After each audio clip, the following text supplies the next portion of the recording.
인간에게만 신적 요소가 있어요. 그래서 세상에서도 일반 사람들이 사람이 죽으면 뭐가 된다고 그래? 귀신이 된다고 그러잖아. 꼭 죽어서 귀신 되는 게 아니야. 살아있을 때도 신적 요소가 있어서. 그래서 저희 할머니는 그래, 우리가 막 장난하고 뛰어놀고 그러면 뭐라 하잖아. 아이, 저는 뭐 귀신 같은 종자들 그렇게 하더라. 예.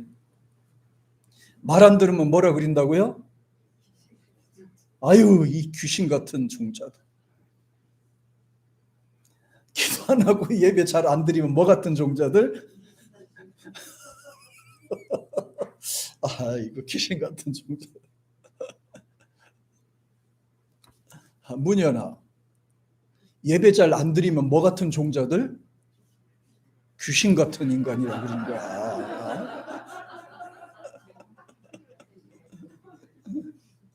하나님을 찾고 예배 잘 드리면 그런 소리 안 들어.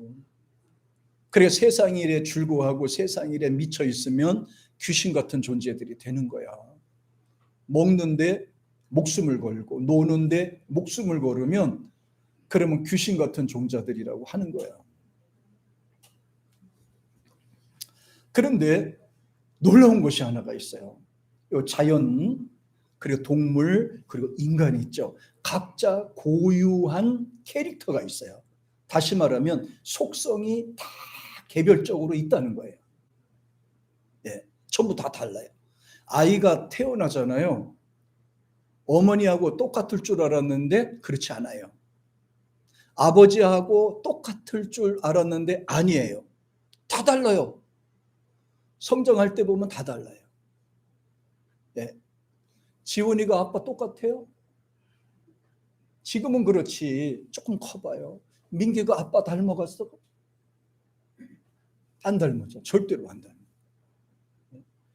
그러니까 내가 나의 기질을 물려받을 수는 있지만 속성이 틀려요. 야, 그거 보면 신기해. 그래도 뭐가 같아요? 부모를 통해 이어받는 기질은 같아. 그 기질은 같더라고요. 그러나 각자 다른 캐릭터를 갖고 있다는 거예요. 야, 이왕 하나님께서 자식을 통해서 우리 가족을 이루려고 한다면 부모한테 이런 막강한 권한을 주셨으면 얼마나 좋겠어요. 내가 생각하는 거 제가 생각하고, 내가 먹고 싶은 거 제가 먹고, 내가 말하는 거 쟤도 말하고 똑같으면 얼마나 좋겠어요. 그런데 안 그렇다라는 거예요. 하나님은 다 독립적인 그런 속성들을 주셨어요. 참 신기합니다. 아무리 부모와 자식 간이라 해도 달라요. 이게 지문도 다르고요. 요 지문도 다르고 속성도 달라요. 취미도 달라. 취미도. 먹는 것도 다를 수가 있어요. 비슷한 것도 있는데 먹는 것도 달라. 야, 어떻게 그렇게 다른지 모르겠어요. 그래서 이 속성을 말하니까 이걸 찾아보니까 성질을 말하더라고요. 성질. 속성을 뭐라 그린다고요? 성질. 사람이 화를 내고 말을 안 듣고 그러면 뭐가 나쁘다 그래요? 성질이 나쁘다 그러죠. 저 성질이 되게 나쁘다. 성질이 지랄 같다. 그러잖아요. 성질이 지랄 같다. 그 사람의 그 기질이에요. 그 속성이 그렇다 이 말이에요. 기질이요. 살짝만 얘기할게요. 예은이가 지금 잠자고 있어서 못 들어 그러는데 예은이 성질 지랄 같아요. 좋아요? 아유, 감사하지. 지금 예은이가 지금 잠자고 있어서 못 알아들어 지금. 이 짐승요, 물질, 사람도 각자 독립된 성질이 있습니다. 기질도 마찬가지지. 비슷하지만 다른 게 많아요. 각자 타고난 기품이나 성질을 그렇게 표현하는데 인간에게 있는 성질은 놀라지 마세요. 하나님을 닮아 있어요. 인간에게 있는 이 성품, 성질, 이것이 하나님을 닮아 있어요. 잘 생각하세요.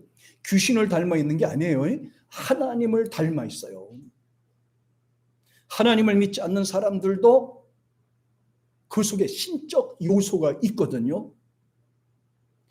특별히 하나님을 섬기는 사람들은 그 속에 하나님을 닮아 있는 그 요소가 들어있어. 속성이 있어요. 속성이. 그럼 한번 볼까요?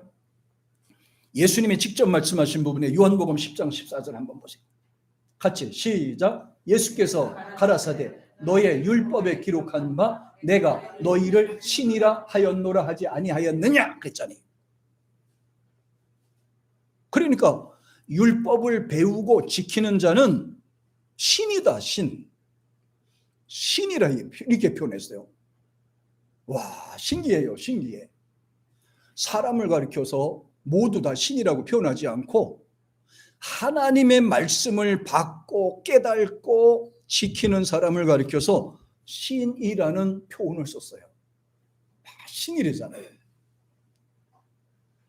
자, 세상 사람들은 사람이 죽으면 귀신이 된다고 하는데 하나님을 믿는 사람들은 세상을 떠나면 그건 천국 가는 거예요. 천국. 예수를 믿지 않으면 귀신 될 수 있지만 예수를 믿게 되면 그는 하나님의 자식이 되는 거니까. 하나님의 자식이 되는 거예요. 그래서 신적 존재라고 부르는 거고요. 하나님을 우리가 누구라고 불러요? 아버지라고 부르잖아요. 아버지 대신 하나님은 누구세요? 신이시잖아요. 신.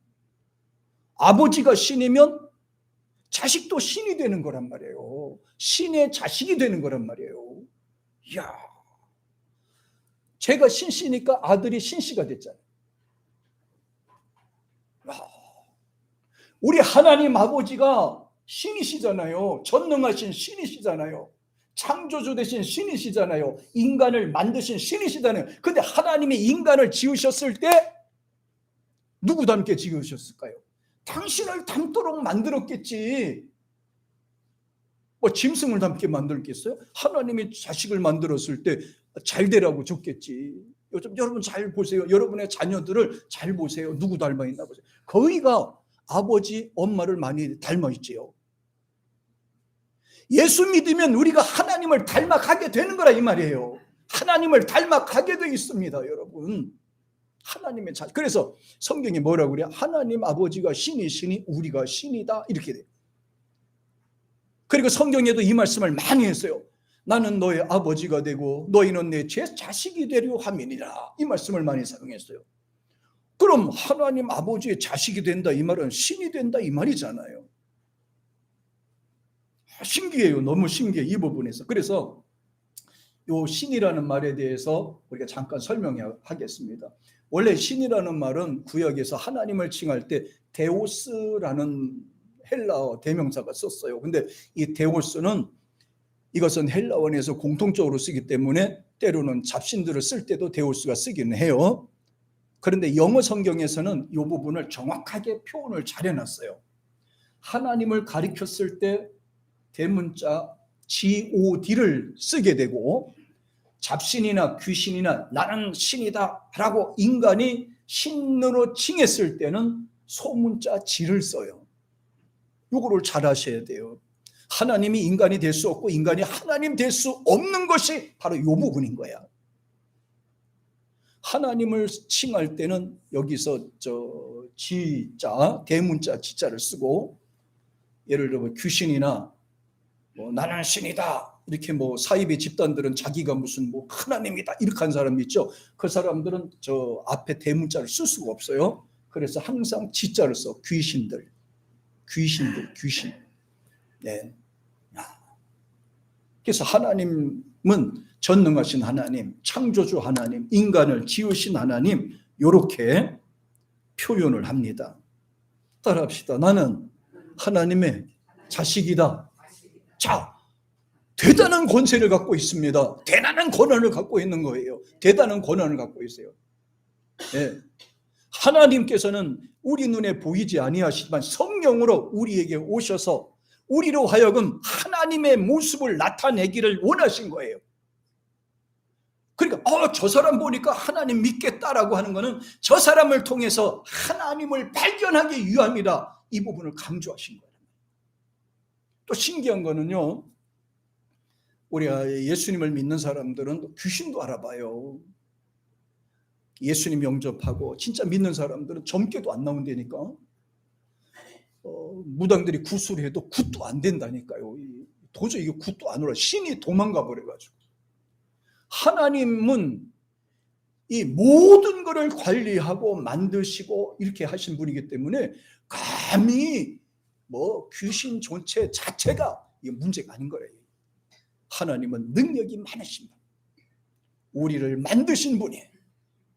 당신을 믿는 자들을 지키시는 분이에요. 믿는 자들이 힘들고 어려웠을 때 방패가 되어주시겠다고 약속해 주신 분이란 말이에요. 하나님은 대단하신 분입니다. 저와 여러분을 그 하나님을 섬기고 있는 것입니다. 예를 들어서 우리가 꿈을 꾸잖아요. 우리가 꿈을 꾼다는 것은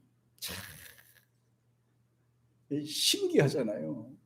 잠을 자는 도중에도 막 날아갔다 이렇게 오고, 서울도 갔다 오고 고향에도 갔다 오고 막 이렇게도 막 혼합된 꿈도 막 꾸잖아요. 여기 이제 신적 요소가 있는 거예요.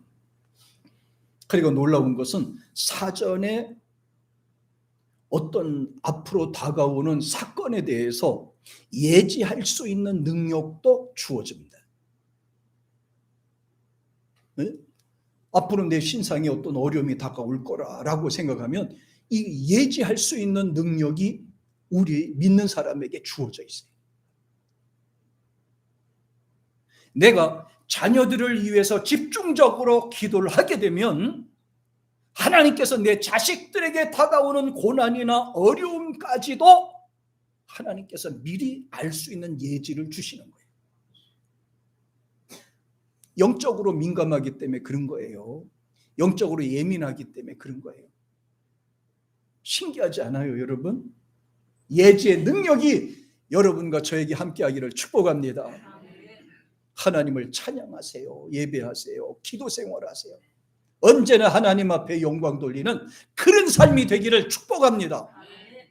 그럼 예지 능력이 주어지는 예지 능력. 영적인 사람은 예지 능력이 주어지는 거예요.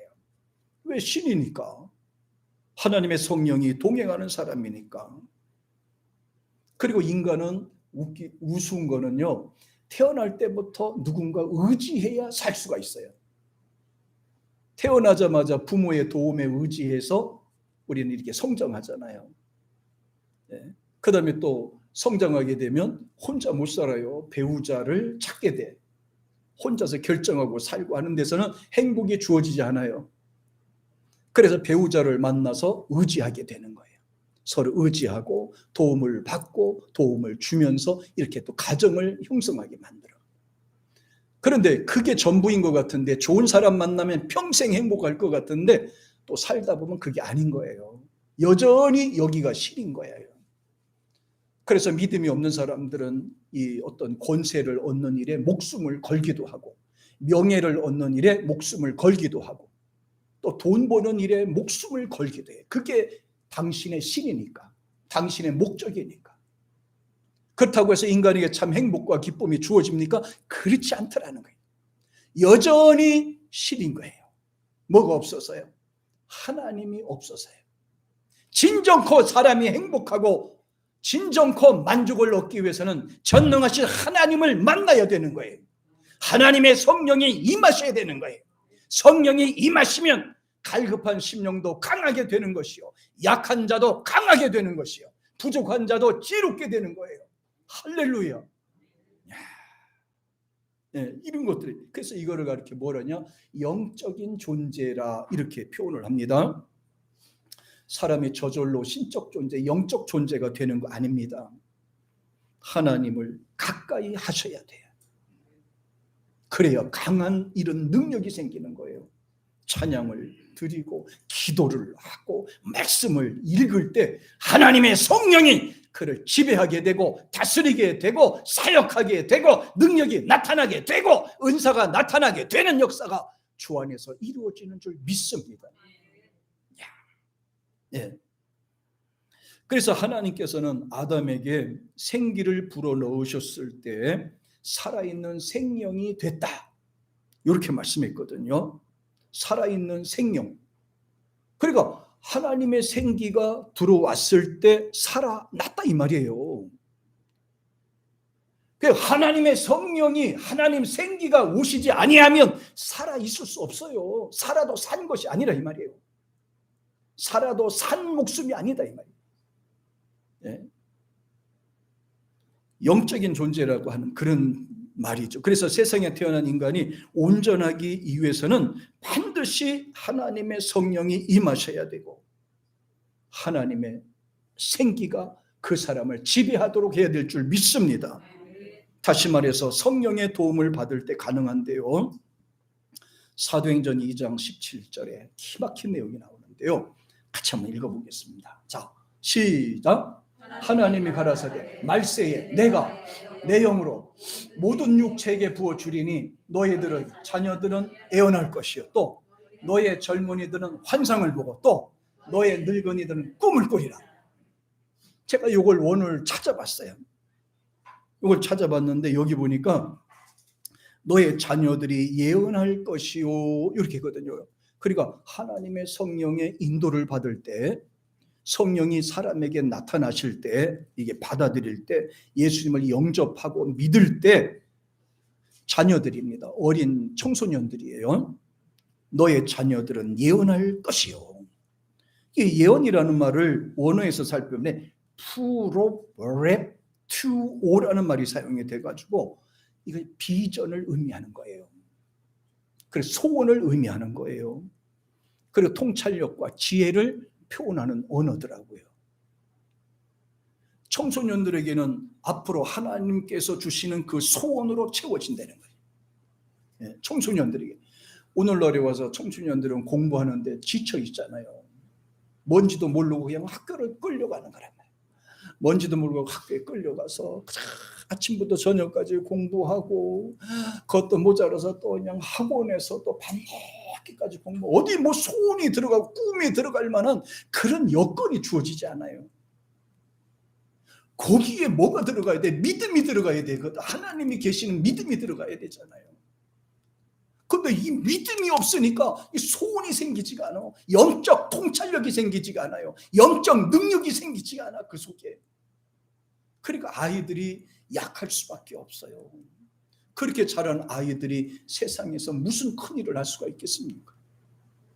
믿음이 없고 소망이 없고 진취적인 능력이나 권세가 없는데 걔네들이 사회에 나가서 무슨 일을 하겠어요? 무기력할 수밖에 없단 말이에요. 하나님을 찬양하는 그 믿음 속에서 거기서 생명이 나오는 거예요. 하나님이 생명을 주실 때 그 사람이 강하게 되고 힘이 넘치게 되는 거예요. 이런 걸 보면 우리가 세상에 살면서 이 하나님의 능력이 함께 해야 된다. 구약부터 신약까지 쭉 내려와 보세요. 요셉이는 세상에서 크게 공부는 하지 못했지만 그러나 하나님 중심으로 그 고난을 참아내며 기도하면서 갔잖아요. 국무총리까지 올라갔어요. 다니엘 같은 경우에 보세요. 세상에서 큰 공부했나요? 기도하고 예배하고 성경 말씀 사모하는 외에는 다른 방법이 없었어요. 근데 뭐가 있었어요? 통찰력이 있었어요. 지혜가 있었어요. 적극적인 사고방식이 있었어요. 그 속에. 그러니까 어디 가도 인정받을 수 있고 어디 가도 정직하고 진실하고 이런 마음이 그 속에 들어간 거예요. 그러니까 사람들이 얘가 아니면 쓸 수가 없는 거예요. 많이 배워서 쓰는 게 아니라 그 사람에게 그런 능력과 진실함이 있을 때 세상은 필요로 하게 되더라 이 말이에요. 여러분 능력 있는 사람을 사업체에다가 직원으로 쓰시겠어요? 정직하고 충성한 사람을 쓰겠어요? 두 번째는 요 뒤에 보면 너의 젊은이들은 이렇게 됐죠. 젊은이들은 환상을 보고라고 돼 있어요. 제가 요 세 부류를 한번 살펴보세요. 자녀들은 예언할 것이요 젊은이들은 환상을 볼 것이요 늙은이들은 꿈을 꾸리라. 가만히 보니까 저는 아직 젊은이 축에 들 것 같아요. 저는 아직 젊은이 축에 들 것 같아요. 네? 자, 그러면 이 젊은이들에게 환상을 본다고 그랬는데 이 환상이 뭐냐? 환상은 호라시스인데 역시 마찬가지로 꿈과 이상을 여기서 표현하는 거예요. 젊은이들에게는 이상이 있어야 되는 거예요. 일반 사람들이 볼 수 없는 것을 봐야 되고 세상 사람들이 할 수 없는 어떤 특별한 것들을 해 나갈 수 있도록 해야 돼요. 눈으로 보는 대로 하는 것이 아니라 그의 이상과 꿈이 그 가정을 활기차게 만들고 그 사회를 잘되게 만들고 그 나라를 유망하게 만드는 겁니다. 거의 젊은 사람들의 꿈과 이상으로 세상이 잘 되었잖아요. 젊은 사람들의 꿈이 없고 비전이 없고 이상이 상실해 있으면 그 나라는 가능성이 없어요. 지금 우리나라도 고령화 시대다 뭐 이렇게 해가지고 앞으로 뭐 이제 굉장히 걱정들 많이 해요. 독일 같은 경우에, 일본 같은 경우에도 젊은 사람들은 전부 다 음란 문화에 빠져서 벗어나지 못해요. 타락 문화에 빠져서 아이들이 얼굴만 예쁘지 능력이 없어. 능력이 얼굴만 예쁘다고 여자냐? 능력이 없어. 능력이 이런 영역이 없으니까 아이들은 그냥 도태되고 마는 거예요. 젊은이들은 꿈을 꿀 것이며 이상을 볼 것이며 긍정적인 사고라 적극적인 열정을 이렇게 표현을 했습니다. 그 다음에 세 번째는 여기 보면 이제 늙은이들은 꿈을 꾸리라 이렇게 표현했죠. 여기서 늙은이라는 말은 에니온이라는 말인데 이거를 몽상이라고 그래요. 몽상. 다시 말하면 꿈을 꾸는데 자기 힘으로 할 수 없는 일들을 요 머릿속으로 생각하는 것을 몽상이라고 그러는 거예요. 능력도 없죠. 어떻게 몸도 잘 따라주지 않죠. 건강도 약화되죠. 그리고 할 수 있는 게 없잖아요. 그럼 뭐라도 해야 돼요. 꿈이라도 꿔야 돼요. 몽상이라도 꿔야지. 그래야 건강해요. 꿈을 잘 꾸는 사람들이 치매도 안 걸려요. 그래 환상이나 이상을 이렇게 말하는데요. 저는 요 말 붙인 뒤에 이렇게 붙여서 경험을 통한 지혜를 누구만 갖고 있어요? 늙은이들만 갖고 있다. 청년들이 없는 거, 젊은 사람들에게 없는 거는 누구한테만 갖고 있다? 늙은이들한테만 갖고 있다. 늙었다, 늙은이 이 말은 나쁜 말이 아니에요. 이 말이 경험이 풍부한 자들을 이렇게 늙다라고 표현한 거예요. 늙은이란 말을 쓴 거지 사실은 늙은이란 말이 굉장히 고귀한 말이에요. 근데 늙었다라고 그러면 이제 서운해하지요. 그죠? 늙었다 그러면 안 그래요? 야, 늙은이 늙었다 그러면 괜히 기분 나쁜 그런 거 있는데 사실은 이 늙었다라고 하는 말이 그렇지 않아요. 그래서 원래 이 장로님에 쓸 때도 늙을 노자를 쓰잖아요. 늙었다고 그러죠. 이렇게 그래서 생각이 나니 우리 오장난 보니까 오늘따라 왜 이렇게 많이 늙어 있나 모르겠다. 늙어 있는 늙을 자 존경받는 위치거든요. 그런데 여러분 보세요. 교회나 사회나 어디 가더라도 늙은이들이 꿈을 꾸리라, 젊은이들은 환상을 보리라, 자녀들은 예언할 것이다. 여기 나오는데요. 그냥 이렇게 하는 게 아니야. 그냥 되는 것이 아니라 하나님을 가까이 했을 때 이런 것들이 일어나는 거예요. 하나님을 가까이 했을 때 이런 일이 일어나. 예수 사랑하심은 찬송할 때 나타나는 현상이란 말이에요. 하나님을 찬양하고 경외할 때 이런 능력이 나타나는 거예요. 이런 능력이 저절로 나타나는 게 아니고요. 네? 그래서 여러분 뭐 나이가 들었다고 무조건 젊은 사람 쫓아가지 마시고 나이가 들었으면 여러분 이제 무슨 노릇 해야 돼요? 하나님 중심, 하나님 말씀으로 지금까지 살아왔던 경험을 토대로 해서 지혜로운 통찰력이 있기를 주의 이름으로 축복합니다. 이게 바로 믿음이야. 이게 믿음. 나이가 드신 분들은 젊은 사람이 가질 수 없는 고귀한 지혜와 이런 것들을 갖고 있잖아요.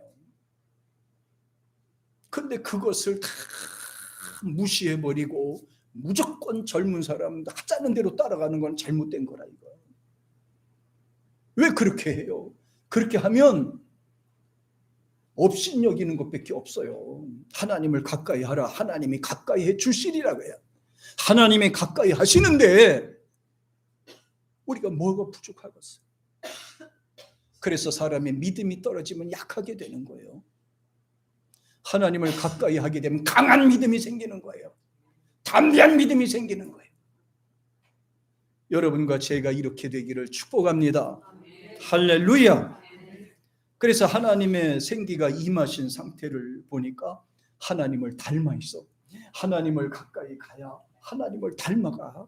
하나님을 바라봐야 하나님을 닮아자 가잖아요. 닮아야지. 네? 저는 어딜 가다 보니까 어디 아는 분이 그래요. 제 집사람하고 나하고 이렇게 둘이 가다 보니까 한참 보더니 막 깔깔깔깔 막 웃어요. 웃더니 그러더라고. 아이고 세상에 부부는 닮는 데더니 왜 이렇게 닮았냐고. 닮은 것 같아 안 닮는 것 같아? 여러분들은 안 닮았다 그러잖아. 닮았대. 어떻게 이렇게 똑같이 닮았냐고. 그래서 부부는 두 가지로 닮아요. 뭐가 닮지 아세요? 첫째, 좋은 감정으로 바라보면 닮아지게 되거든. 좋은 감정을 갖고 바라보면 닮아지고, 두 번째, 죽도록 미워하면 닮아요. 미워하고 원망하고 하면 또 닮아진다네. 그게 바로 인간의 모습이에요. 서로 같이 얼굴을 맞대고 살다 보니 닮아지잖아. 서로에 닮아지잖아. 자, 그래서 우리가 하나님을 바라볼 때 하나님을 닮아지게 된다. 닮아지게 된다. 하나님을 닮아가라 그랬더니 어느 교회 갔더니 어떤 목사님이 부흥회를 했는데요. 그 교회는 신기하게 전부 다 그 장로님도 그렇고 성도들도 그렇고 꼭 말을 할 때마다 요구를 꼭 하더래요. 신기하다. 장로님 나와서 이제 부흥회니까 광고를 하는데 해놓고 또 광고를 하시대요.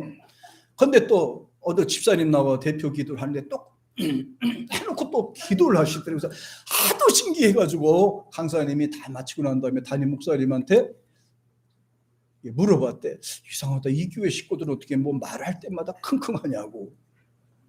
그랬더니 담임 목사님 막 깔깔대고 웃더래요. 그리고 단소리가 사실은 제가 축농증이 있어가지고 축농증이 있어가지고 바로 말을 못하고 꼭 설교할 때도 제가 이렇게 해야 설교가 나온다고. 그랬더니 오늘 갑자기 한 몇 년 같이 지나다 보니까 성도들이나 장로님들이 다 목사님을 따라서 쓸데없는 거를 그렇게 닮았다고요. 닮아간다니까. 집에서 엄마가 자꾸 이렇게 부정적인 얘기를 하잖아요.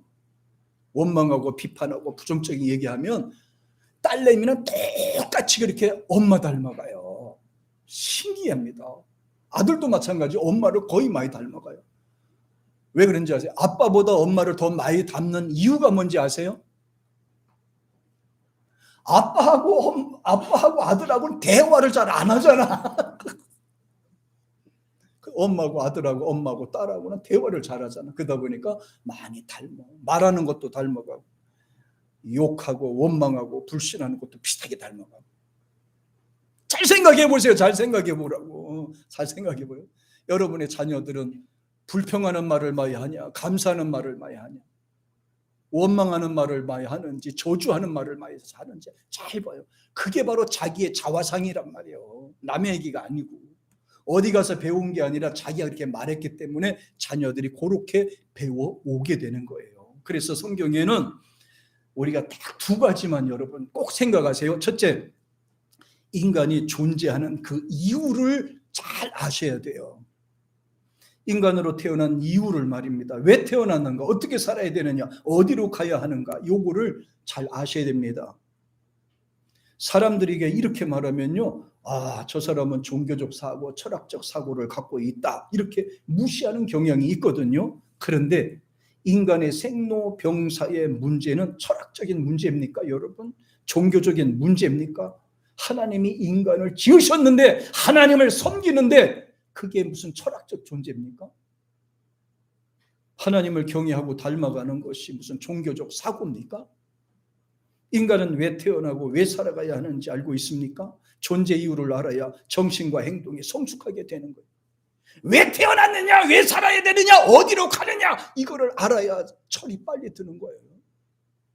철이 빨리 드. 세상에서 무엇을 했느냐, 성공했느냐, 그게 중요한 것이 아니고 어떻게 살아야 되느냐, 누구를 섬기고 사느냐, 그게 더 중요하다니까요. 인간은 하나님을 찬송하도록 만들어줬어요. 보세요. 이사야 43장 21절 보세요. 같이 시작. 이 백성은 내가 나를 위해 지었나니 나의 찬송을 부르게 하려 함이라. 그러니까 인간은 태어나면서부터 악하고 태어나지만은 실제로 찬양하기 위해서 태어난 존재들이라고요. 하나님께 영광 돌리기 위해서 태어난 존재라니까요. 세상에서 성공하는 게 중요한 것이 아니라 하나님을 중심으로 사는 것이 세상에서 중요하다고요. 저희 가족에는 어렸을 때 저희는 할머니 슬하에서 자랐어요. 그러다 보니 저희 아버지는 어머니 돌아가시고 나서 방황하고 이리저리 돌아다니시고 자리를 못 잡고 1년이면 한 번 왔다 가시면 그럴 것이에요. 근데 저희 집 작은 집은 작은 아버지도 건전하시고 엄마도 탁 붙잡고 있어요. 자녀들이 맨남매를 낳아 키우는데 참 그 동네에서 갑부라는 소리 들었어요. 부자 소리 들으면서 살았어요. 부자로 살았어요. 부자로. 우리는 진짜 하루 한 끼 먹기 바쁘게 살았어요. 할머님이 나가서 품팔이해서 70이 넘은 양반이 품팔이해서 옥수수 이렇게 시골이 모여 있어요. 옥수수 이렇게 따다가 그게 품맛이로 얻어오면 그거 가지고 이렇게 먹으면서 갈아서 이렇게 하면서 우리는 살았어요. 그래도 우리에게 소망을 놓지 않고 사는 거는요, 교회를 다니면서 예수님 찬양하면서 저희는 살았어요. 예수님 찬양하면서 살았어요. 하나님께 영광 돌리면서 살았어요. 청년 때도 얼마든지 방황할 수 있을 텐데 교회 가서 예수님 만나고 인생으로 살았어요. 저의 작은 집은 참 잘, 큰형도 공부하라고 떠밀었는데 공부 안 하고 맨날 떠돌아다니고 불량 학생들 만나고 돌아다니다가 그렇게 살아요. 어제 전화가 한 통 왔어요. 큰형은 술 고래인데 술 드시고 그러다가 혼자서 그냥 객사해서 돌아가시고, 둘째 형은 잘 나가요. 청년 때 고등학생까지 교회 청년이었어요. 새벽부터 일어나 교회 갔다 와서 이렇게 공부하고 그 동네에서도 모범적이에요. 아버지 엄마가 그렇게 그래도 절대로 아버지 엄마 말 안 듣고 교회 생활부터 착실하게 하다가 이제 공부하면서부터 교회를 멀리 떠난 겁니다. 그래서 이제 무궁화 하나 달고 2개 달고 3개 달고 대령까지 올라갔어요.